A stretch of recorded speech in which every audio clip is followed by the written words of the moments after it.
درې ورځې ټایم درې ورځې ټایم کوي 2 ورځې 3 ورځې دې په شاپ لکسر دا لګ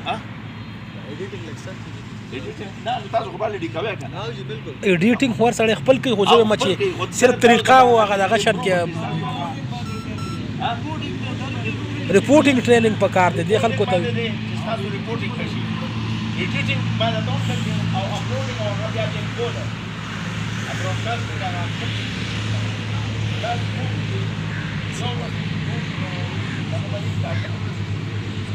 ضرورة ورکول شي لکه تاسو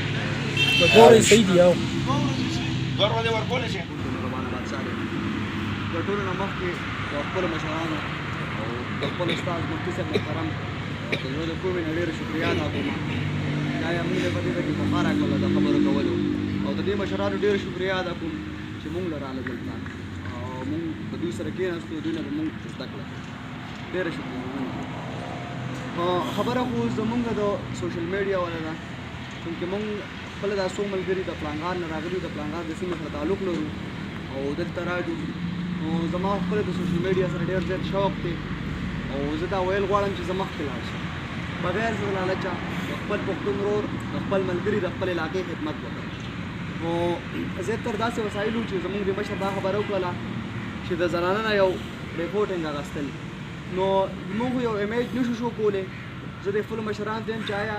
موږ به داسې شو کوو چې کلي کې د یو مشر سره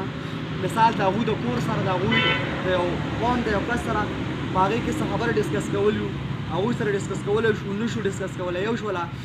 بل دا چې زموږ په علاقه خو زیاتر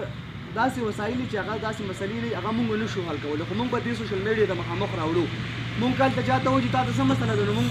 لال لړي هغوی موږ ته وایي چېرې موږ ته د بېنظیرې د پیسو مسله ده دویم اپشن د روډ مسله ده دریم د ماشین مسله ده نو دا چې موږ نشو حل کولی په دې به موږ تاسو سره خبرې کوو او تاسو به راته په دې سره رایې راکوئ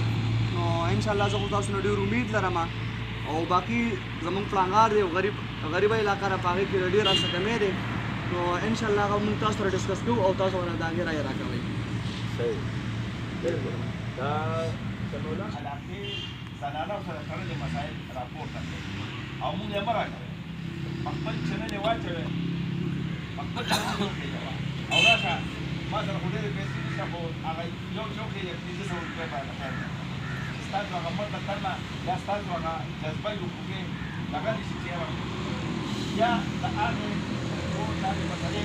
کومې محکمې سره تعلق لري دا چې هغه نه تاسو کوئ دا ولې داسې راشه بیا ما داسې راپورټ یو راپورټ ټیم کا موږ وجو داسې به د کار تاسو ځان ته کوئ